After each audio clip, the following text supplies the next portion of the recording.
What's going on, friends? This is me and Yann talking about what we've got going on in our art world, how the epidemic has kind of affected us.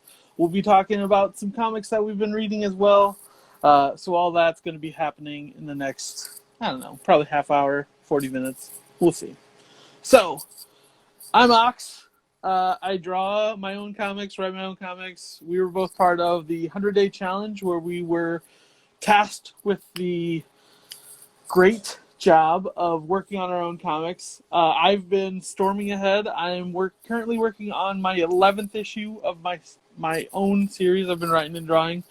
Yann is still working on his first issue, even though it's been for the most part done for the last year or so. He's been tweaking it and working on it quite a bit lately. I think the epidemic has possibly been better for the both of us, considering we've been able to work on our projects a little bit more than we have been in the past. I know mine's been on the back burner for about the last year, and it feels good to actually start working on it again. So, how about you?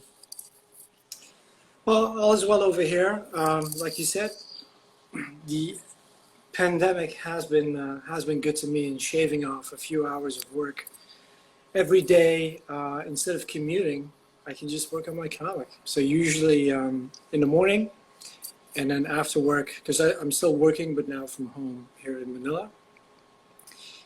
I get to. Yeah, I would say last time we were talking, I think it was last April. You weren't moved in Manila yet, were you? When was the last time? I want to say it was middle of the August, maybe March. Well, it was August that I moved. Was it last year, August? Yeah, it was Yeah, last year. so you'd have still been in Spain for sure. Yeah, I was still in Barcelona. Yeah. So quite a bit has changed in the last year for sure. Yeah, I mean, new office job, so not much has changed there. Even though it's a very different company, much bigger. And apart from that, where he's going. Oh, there we go. You guys are fully locked down though, aren't you? Yes. Yes. 1 second. I need to. Speaking of moving from Spain to Southeast Asia, there's a series of new power converters that don't quite fit, and I had to tape. Yeah. It's such a wild, interesting row of events that I've never even thought about. But I guess moving you to Southeast Asia, yeah, or just moving converters? to a different country at all altogether. But I mean, you've been hopping the globe the last few years for sure. Yeah, well, I mean, if you want to give it a go, Canada is not too far. It's true. It's probably only a 5 or 6 hour drive at the most. Yeah, yeah. That's the length of my country, Holland. So That is wild. So yeah. wild. But yes, It's so easy for me to take all this stuff for granted. Like, I'll go on a couple hour drive, and like the rest of the world, like that's a good sized country. So yeah, so wild. so the island I'm on right now, that Manila is a part of, is you can drive about 6 hours from here up north before you reach the end of it. So it's a pretty sizable chunk. Nice. And it's just But it's gorgeous as all heck, one of isn't it? 7,000. So. But it's just packed with people as well, isn't it? Yeah, I mean, I wouldn't even know where to begin to describe Manila. I mean, it's. I live in a part that resembles Manhattan just a little bit, like with the tallest buildings in the country and everything. But the city as a whole is much more like LA, where it's really a collection of cities separated by highways. Man, that's awesome. And so you could just drive or be stuck in traffic. And I mean, you can spend like 2-3 hours just trying to get through Manila. Metro Manila, which is in different cities. Have you've seen Big Hero 6, right? Yes, yeah, I did. So like that's the first time I've ever like thought of like a future world where like all Yeah, these cultures are like culminating together and everything. Is yeah. Manila a lot like that then? Um, I'd say, well, I'd say Singapore is a lot more like that. Okay. Manila is, I mean, it's the capital of the Philippines, so it's It's everything here is Philippines. still very But rooted into there its. have been so many influences from outside for sure. I mean, the United States was here for a very long time. There's a lot of Spanish influences still felt, and so most Filipinos tend to have, at least the ones that I've met, tend to have Spanish surnames, for example. So there's lots of things like that. But if you step outside here and just walk the street, like looking at the signs and just the way the streets look, you would think you're in the United States. That's what it Wow. looks like. The signs, the traffic lights, like pretty much everything. Did You that know. Spanish influence like help the move quite a bit when you actually transitioned to Manila then? No, I mean it helps a little bit with the language where because the local there's many local languages, but the main one is very different from European languages, so I don't understand a thing. But I mean, there's so much vocabulary from Spanish that Yeah. I can kind of get the gist of what people are talking about. Right on. Like so many verbs, so many anything to do with the house and with food tends to be in Spanish, so I can quite easily follow those conversations. You know. So are you But quite lost that when being you go said, out in public? English is the national language here. Oh, okay. So, Well, that works. so if you watch the news here or TV in general, they're constantly moving from English to Tagalog, English Tagalog, English Hmm. Tagalog. Right on. And their English is like super American, so it's really funny. Nice. Nice. Yeah, the epidemic has been really strange because we're in this kind of crossroads. Like we're watching what's going on across the world, and we're probably 2 weeks behind everybody. So like we're kind of on this path of like trying to stay safe, but also like at a point where everybody's fed up with that. So we're trying to reopen stuff. So it's a weird Yeah, counterbalance all over the place. So yeah. Well, it's given me a lot of time to work on my comic book, so that's been awesome. mhm. But when it comes to the pandemic itself, it's so bizarre looking at Europe, looking at London and like Spain. Spain has been hit so hard, Mhm. and then seeing in my own country where they're very like they call it the intelligent lockdown, where they just kind of yeah take this step back approach, but at the same time everyone is at home, but you Yeah. get to go outside.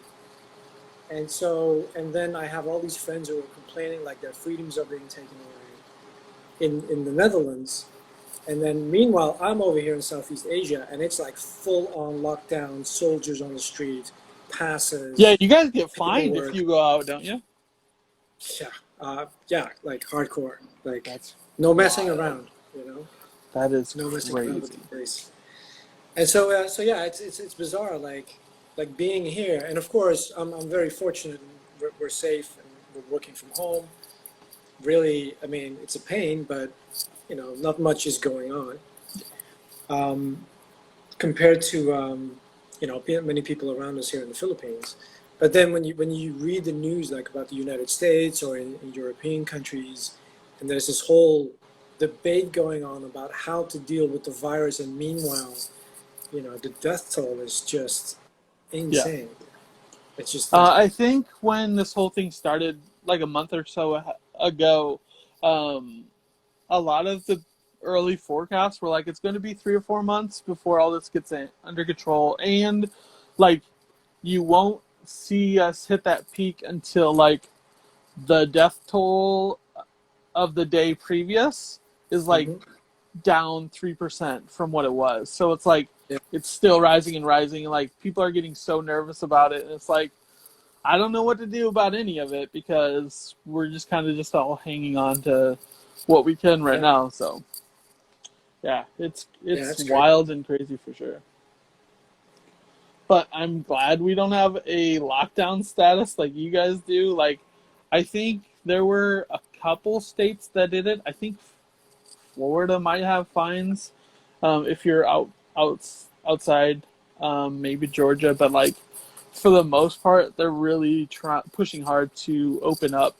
I think Iowa just, I think it's for the most part, it's 2/3 open right now. There's a few concentrated counties that have like a pretty big, decent tolls in them, but for Yeah. the most part, those counties are still locked down. But for the most part, 2/3 of Iowa is open back up. So it's wild, for But sure. like, when you say like when you're talking about like the parts in Iowa that are closed, are you talking about like the bigger cities or? Yeah, Is that, yeah. The bigger cities, the more concentrated people, like the people that are still going out and like, well, like they're essential workers, but they're seeing a lot of people, so it's yeah, easier to spread it than where it is in here in the rural cities. So yeah, it's pretty wild for sure. yeah, So let's talk a little bit about what we've been working on. yes. Um, Listen, this iPad Pro has been such a lifesaver. And like since Uh, I've started working on it more this year, like it's only gotten better. Right now, I was telling you I was working on issue 11, and I will give you some showing off of that. So, let me see if I've got not that one. But yeah, Procreate has been awesome. I have yeah. uh, been talking to a lot of professionals that actually use it quite a bit. Um, and it just amplifies that I'm on the right path. And I'm so excited to do even more work with it. So, um, I think it's really amazing that we finally have a competitor to welcome, you know, yeah, to my Cintiq over there. Because I love my yeah, that's for, Cintiq, it's awesome, but it's like and you're like this is not the first portable. time I'm working with layers and stuff, and like doing Yeah. all the digital um, lettering and everything like that. It's been so cool to work on this like this, but also like your Cintiq was what a $1,500 beast, isn't it? No, no, no. It's the tablet sized one, the 13 Oh, HD, okay. and that one was still about 700 euros or dollars, I'd say. Which Was is, that I mean, you can get an iPad Pro for that nowadays. yeah, yeah. I even the new ones. This is the first generation, so it's like 3 or 4 years old, and I Yeah. picked it up 2 years ago for like $400. So yeah, even if you get the base iPad Pro, that's a couple generations old. Like it's still working so well because Procreate 5 just came out, and it's Hmm. incredible.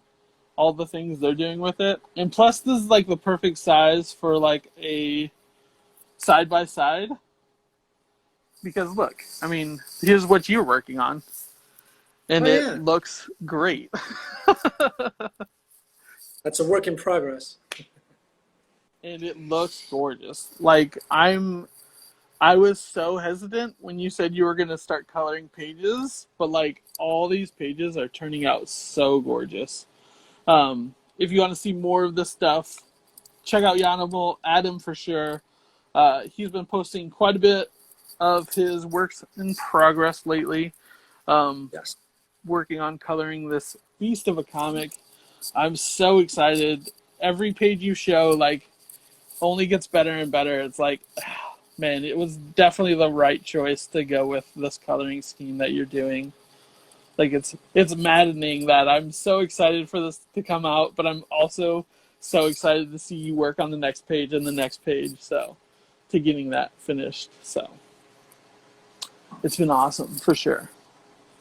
Um, so then, how many pages do you have left to work on issue 11, or your first issue then?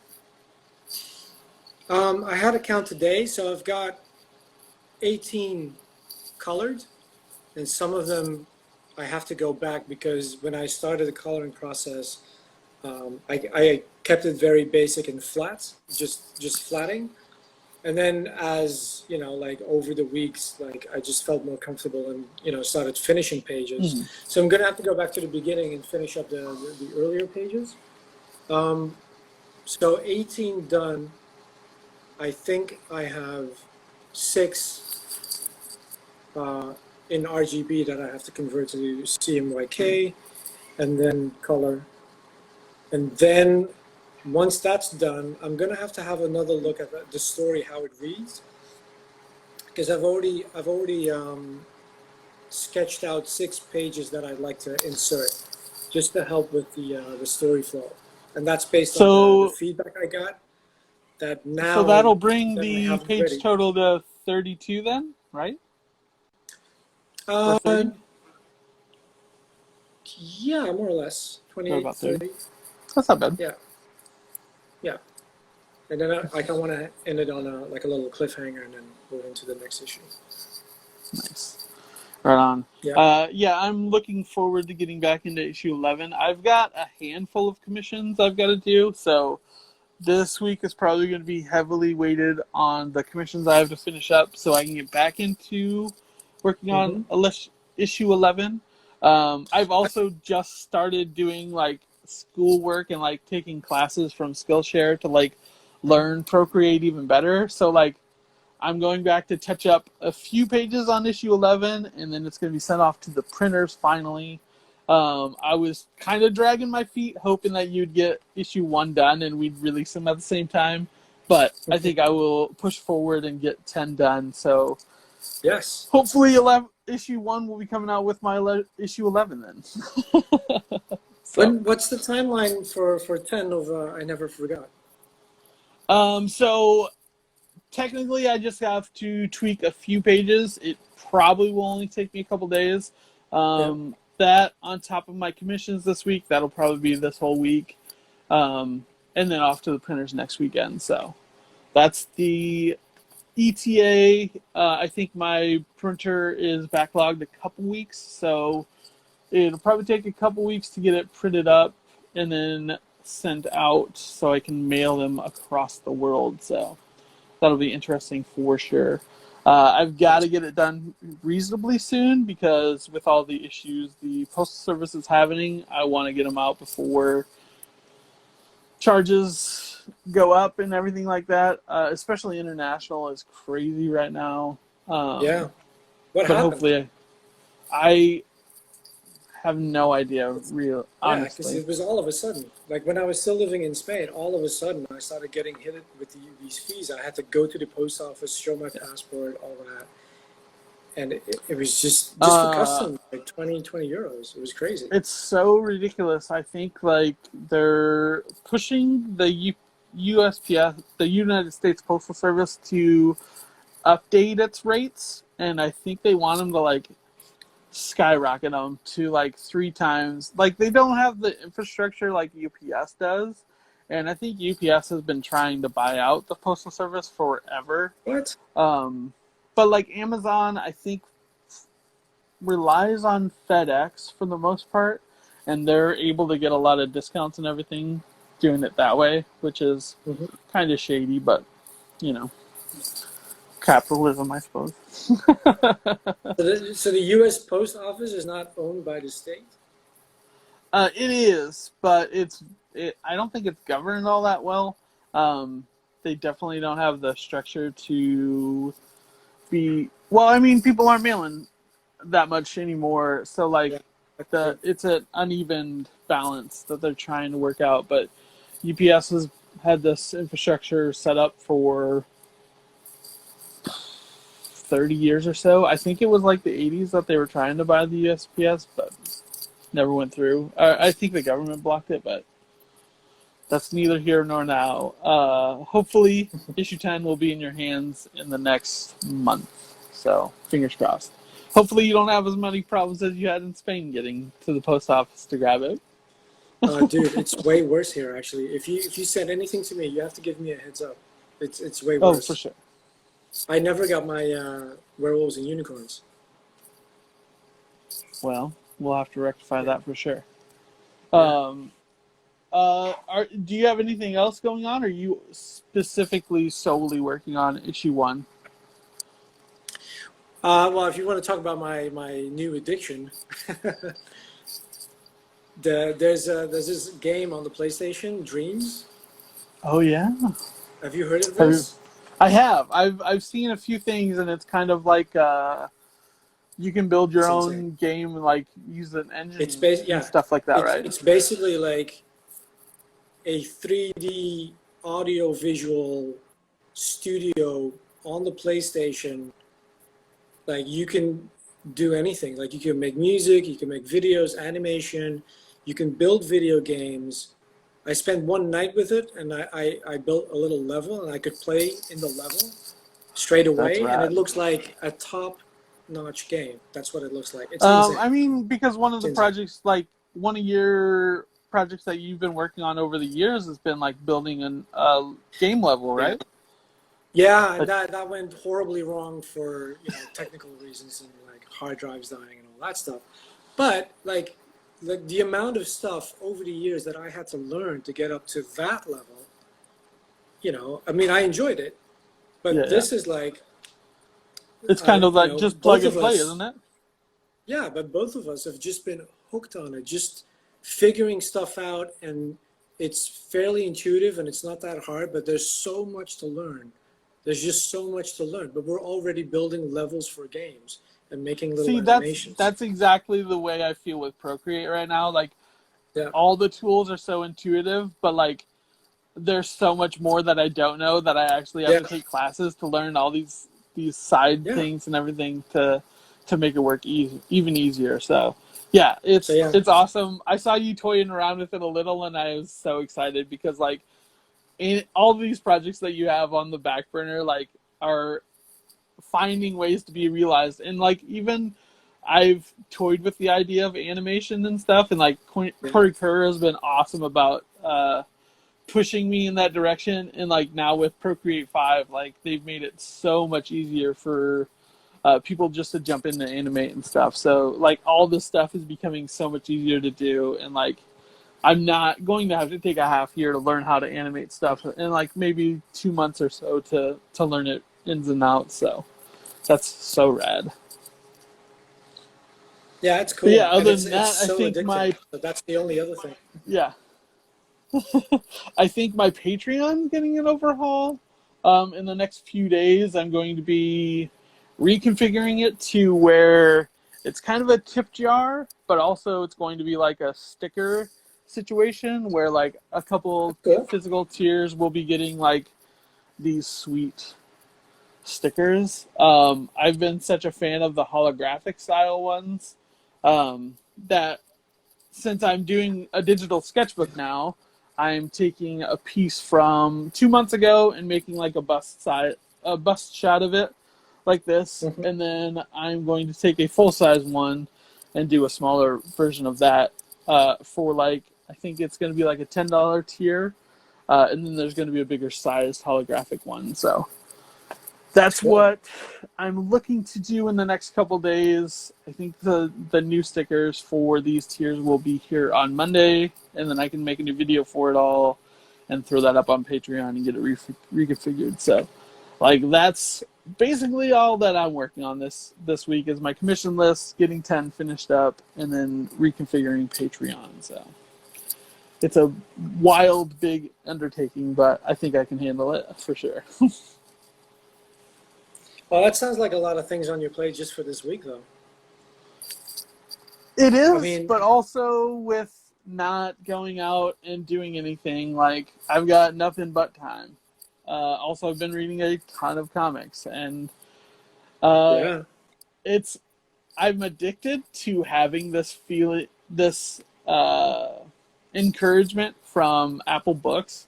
Is like I have Hmm. so many digital comics that I need to get caught up on, but like I started Oh, reading you through mean East of West. the new thing they're doing, where like they give you these little pokes, Oh like, yeah, or like you have to read a they'll send a certain amount reminder. a day. It was at 15 minutes when I started out, and I bumped it to half an hour a day, and I think it Yeah. takes me about 45 minutes an hour to read a trade. So like setting aside an hour to read a trade a day has been awesome. Yeah. I'm getting so much content taken in, and like I haven't been watching anything over this last month because uh, Roomies and Movies is on hiatus right now because obviously movie theaters are on lockdown. Like they're trying to figure out Yes. what the heck they're doing. I've got so many shows I've got to get caught up on, especially Devs and Westworld. I think I've only caught the first Westworld. episode of Oh my that, God. and So good. yeah, we got to talk about that for sure. Oh my But God. I've got to get caught up on it. But now, moving into the Yes. final approach, I got East of West for you because when I started writing my own comic 5 years ago, Luke was like, "This is one of his favorite series." So I was like, all right, I'll give it a check." Um, and let me get to. It's dope. It's easily one of my Yeah, it's a lot of new fun. favorite series. It's written by Jonathan Hickman. If you read Hoxpox last year, he's the one that restructured the X-Men and kind of gave them a new direction.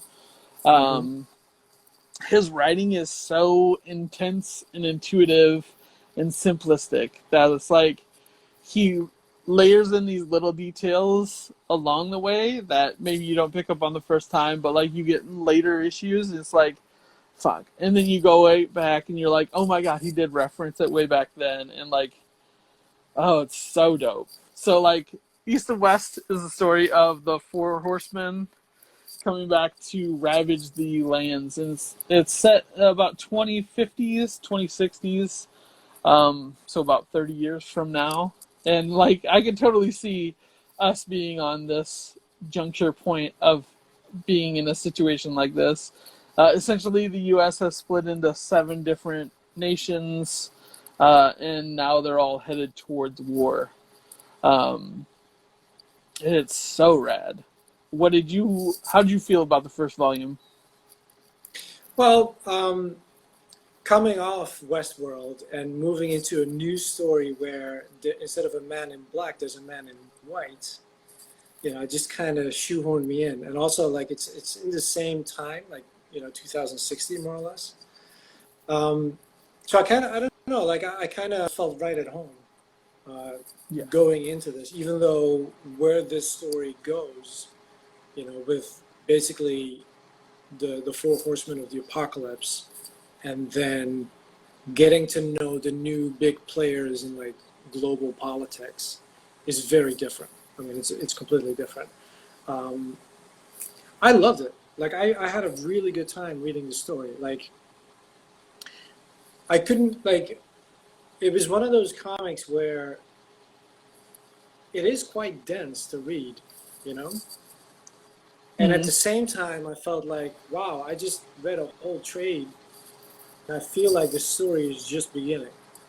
Like I Yeah. feel like this is just the opening maybe 2 episodes of a show, So you like, know? just to give you some frame, like I love the fact that they let the story breathe, and like Yeah. they'll take full page breaks and like just give it room to like you ruminate on what you just read.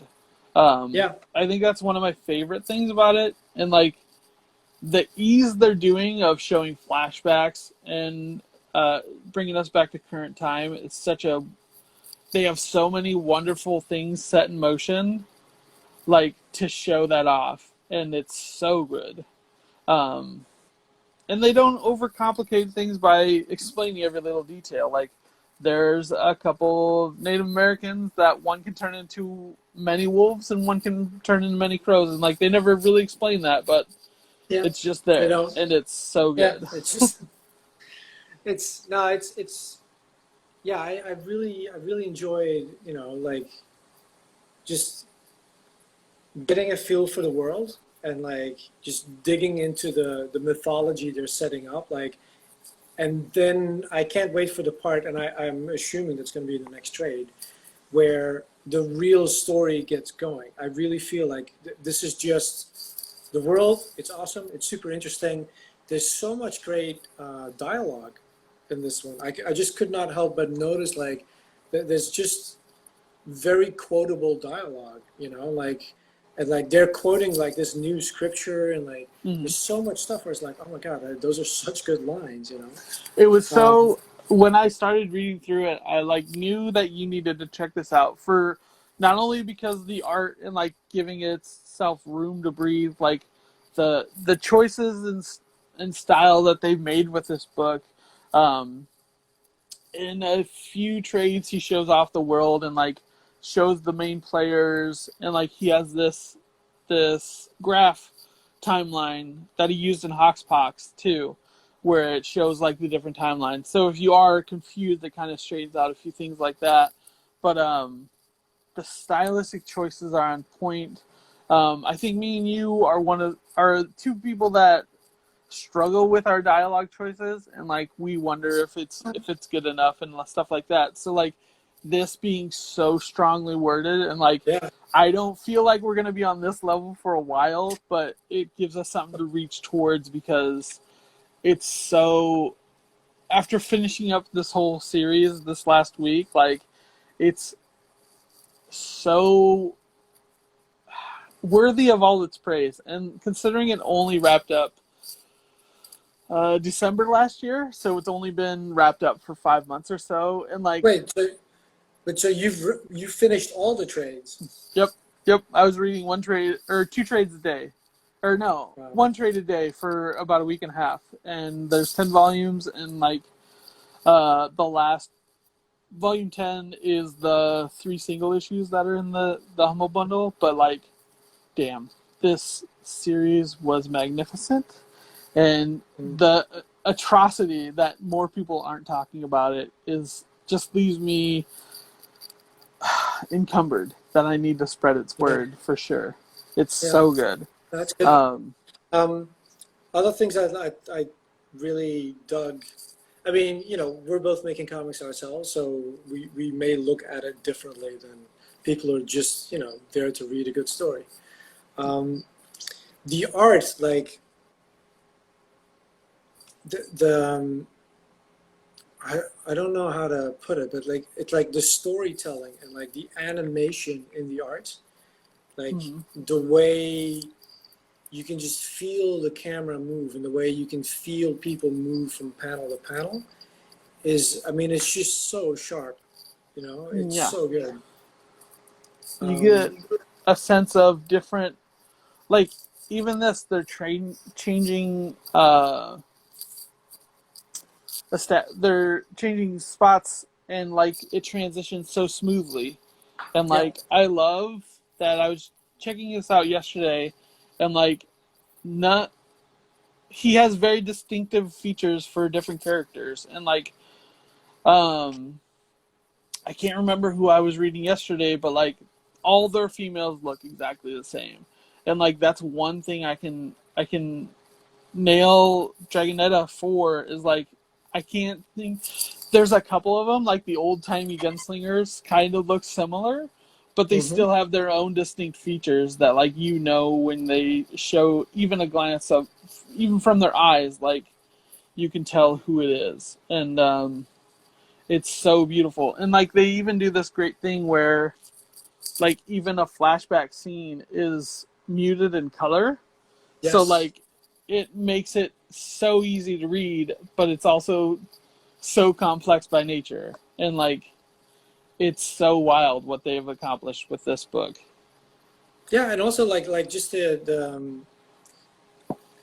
design of the characters and the design of the places. I mean, like when I looked at like the first two issues in the trade, and I just thought like, oh my god, like so this guy has just been handed the script, and the writing is pretty dense, Yeah. and he has to come up with everything. Like he has to come up with the future, basically. Which Yeah. on the one hand, people always say like, oh, you can do anything you want in comics, which is why comics is great. It's like, yeah, but I'm trying to do that, and I'm on it for like 3, 4 years because it's so much work.